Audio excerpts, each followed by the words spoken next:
नमस्कार।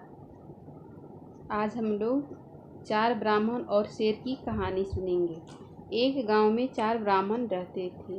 उनमें से तीन जो है वो हर तरह का शास्त्र जानते थे, या यूँ कहें कि 3 जो है वो सभी विद्याओं में निपुण थे, परंतु उनमें व्यवहारिक ज्ञान बिल्कुल भी नहीं था।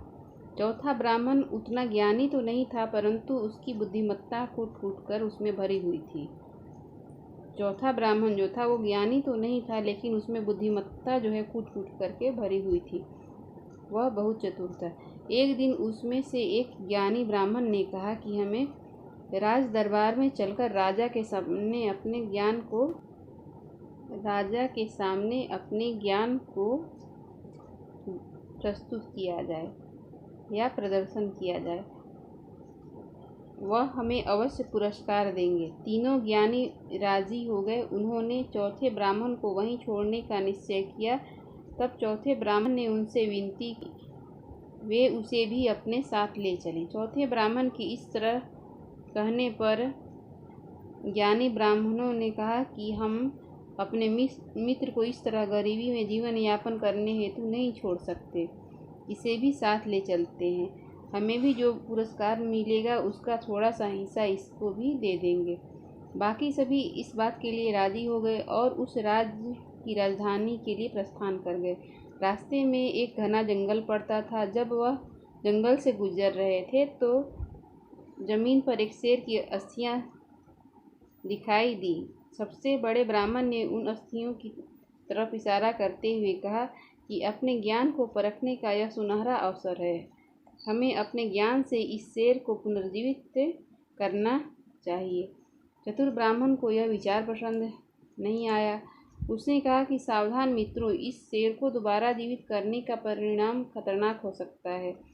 सबसे बड़े ब्राह्मण ने उसका मजाक उड़ाते हुए कहा, तुम हमसे जलते हो क्योंकि तुम्हारे पास हमारे जैसा ज्ञान नहीं है जिसे तुम कोई चमत्कार कर सकते हो। हम अपने ज्ञान को परखने का ऐसा सुनहरा अवसर हाथ से बिल्कुल जाने नहीं देना चाहते।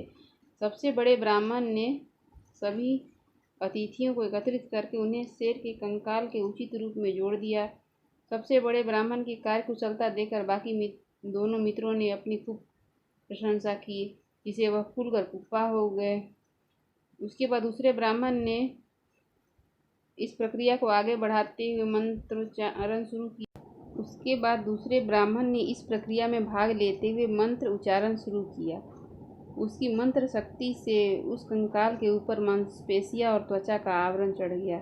चतुर ब्राह्मण आगे की प्रक्रिया शुरू होने से पहले ही भागकर एक पेड़ की ऊंची डाल पर बैठ गया था। उसने बाकी तीनों को भी समझाया कि दोस्तों, इसको जिंदा मत करो, यह एक शेर है, यह उठेगा तो भूखा रहेगा और सबको मार के खा जाएगा। लेकिन तीनों ब्राह्मणों पर इसका कोई असर न हुआ।